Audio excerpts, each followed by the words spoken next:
Ready? Yes. Okay. All right. So we have Charles Manson, John Wayne Gacy, and that's Richard Ramirez, and Gary Ridgway. Now, what do all four of these people have in common? All four of these people are convicted serial killers. Between four of them, they've killed close to 100 people total. Now, serial killers isn't a new phenomenon. They've been around since pretty much people have been around. Many of these serial killers, people tend to think they fall under one category as just people who like to kill, but there are actually different types of serial killers. Today, I'm going to be informing you guys about the four main different types of serial killers and some common indicators as to what makes serial killers do what they do. So, the four main types of serial killers that we have are the thrill-seeker serial killer, the mission-oriented serial killer, the visionary serial killer, and the power and control serial killer. Before I let you know about these, I want to give you guys a definition, according to the FBI, of what a serial killer is. A serial killer is a person who murders at least 3 people with significant pauses in between each kill. Now for the first one, the thrill seeker. Now this person, these are the type of persons that enjoy the rush and excitement of the kill that they get. They like to outsmart law and people that possess law enforcement figures. They love all the publicity that the media will give them because they haven't gotten caught yet. And they tend to be very organized because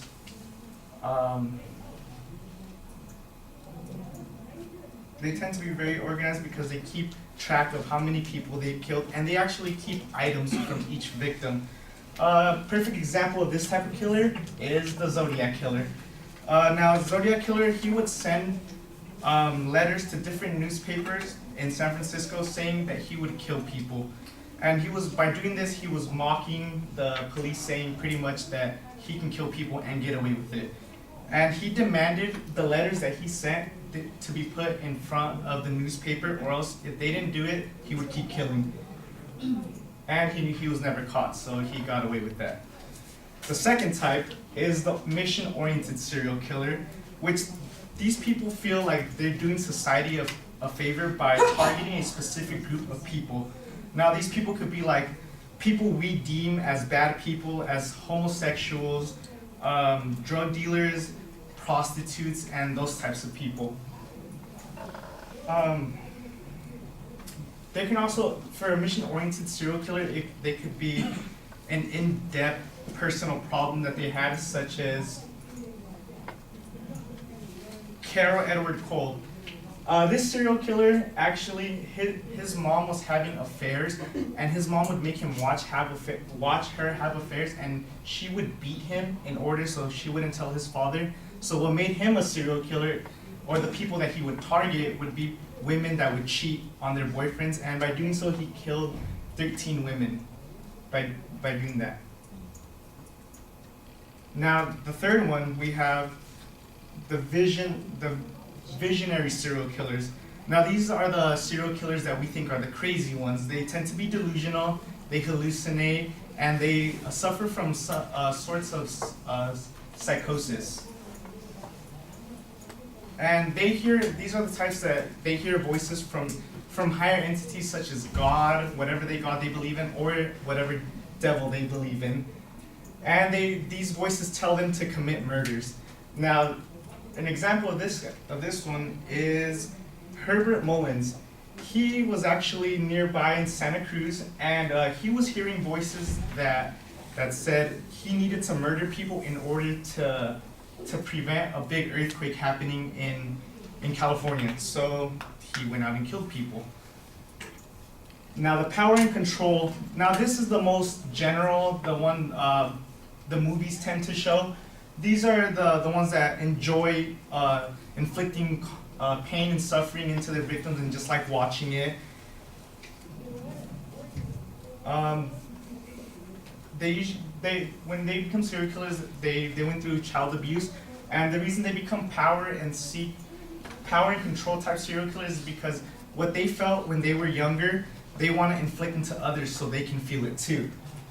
And also sex has to be a part of their, it's usually a part of their crime. For example, Ted Bundy, he confessed to killing 30 women, and he also confessed to having sex with them after they were dead already.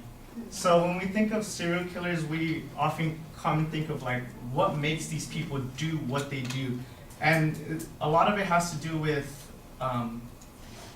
how they were brought up. So now we have common traits to these. 99% of serial killers, they said they admitted to abusing animals. So they would torture these animals. They would they'd get the satisfaction off of it only for a while, up until they graduated to committing these crimes to humans. They would practice their craft of how they wanted to kill it in order to do it on the humans, so it would be perfect, so they wouldn't get caught, so they can keep doing it again. And physical injuries, that's the these people would go through, like they go through a car accident, or they would have repeated head trauma from being abused. And there's been links that aggression and violent behavior have been linked to serial killers because of this. And 70% of serial killers received extensive head injuries as children.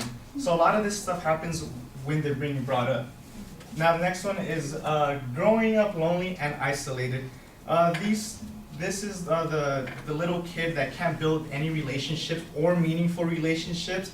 Their families tend to move around a lot, so he can't connect with people because he knows he won't be seeing them for a while. And then these actually serial killers are the ones that are least remembered by their classmates. So they're like that lonely person in the corner that doesn't talk and always staying quiet, and they're most likely bullied. The type of serial killer that would come out of the growing up lonely and isolated would be the mission-oriented. Because they were being bullied, they'd want to kill bullies or people they saw as bullies. And we have the alcohol and substance abuse. These people, the children growing up to be serial killers, that they grew up with substance and abuse, it was around them in the house. Not necessarily that they would do it, but they were present to it, and they would be affected by it. And 70% of the serial killers experience problems related to substance abuse, saying they tried it, but they weren't really into it. And that's it.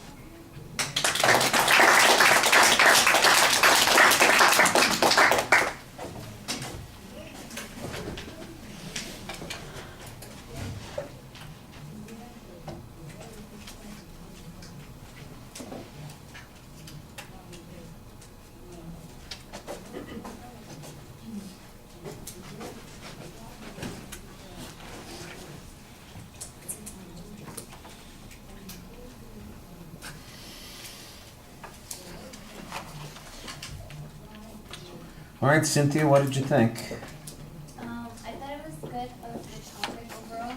I like how he divided the four types of killing the serial killers, like how he organized the sides with what he was saying, and I would suggest that to add a little less information, and like for the common traits that you described, like at least 3, and just focus on those and provide examples.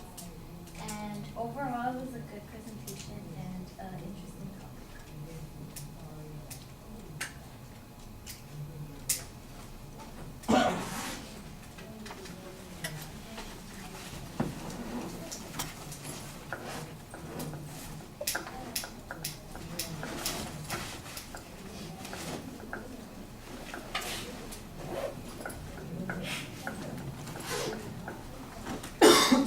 All right.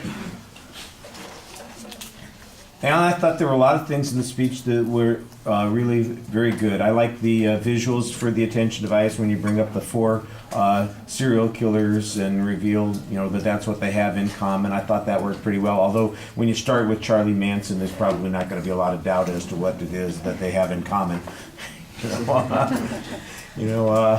And you know, people who know Gacy would probably freak out about that too. I don't know that everybody knows Gacy in California as well as Charlie Manson, but you know, it could be, you know, that everybody has heard of him. So that would be the other two. I think are a little less well known, and that gives you a chance to, like I said, make a good dramatic statement there. I thought you had a pretty clear thesis statement, and you need to give us a little bit more reason why we're listening to this, either because serial killers are more prevalent than they once were, or the techniques for catching them are something that have been emphasized in society. In other words, give us a reason why. Yeah, it's interesting, but it's a little bit morbid to be looking at this. You want to give us something other than just the morbid curiosity of looking at these people's lives as a justification for listening to the speech. I think that that would be helpful. There's a very solid preview, and I thought that that was okay.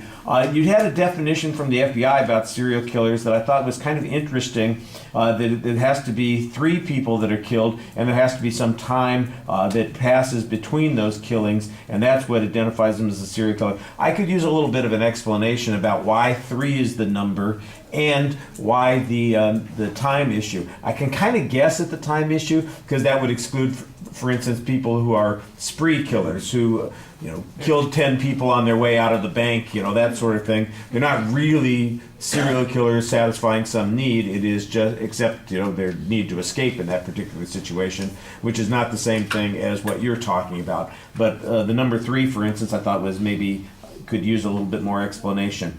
I thought you did a good job identifying each of the types, giving us characteristics and examples on each of those points, and telling us a little bit about the examples that you had on those particular points. I didn't really hear any source citations other than the FBI citation on the definition, and I thought that that was a little strange. At the end of the speech, for instance, you've got a whole bunch of these traits that you list on your last slide, and all of those traits had some kind of information attached to them, and I didn't hear any source citation on them. 2 of your traits had a specific statistical information. It was the same piece of statistical information because we got 70% who, were abused or something like that, 70% who tried drugs, or, you know, we've got those. Where did that information come from? And I know that you did research on this, so there's no reason that it shouldn't be included in the speech. It's just one of those things that you kind of neglected to do, and you want to make sure you get that in there. I thought the visuals, like I said, were very well planned. I did think that it got a little bit overwhelming toward the end because we're getting a couple of lists toward the end. Maybe you could integrate those traits, for instance, into the individual categories, but I thought that you showed the material very effectively. Also, you do a good job speaking to the audience. Your contact is really solid. You're going to kick yourself a little bit on this because this will be easy to fix. So you've done all these good things, and you just stop. You know, the end of your speech sounds like, well, I haven't thought about how I'm going to get out of here, so I'm just going to finish now. And it really kind of takes the wind out of your sails. You've done a nice job setting up your visuals, you've got it well planned, you've told us something interesting, and then it just kind of, you know, it finishes. And I think you want to have a little bit better summary than that. And you've got a good exit line that you could use. In fact, there is kind of an exit line at one point, and then you step on that exit line. So I think you need to be planning that a little bit more. All right. Thank you.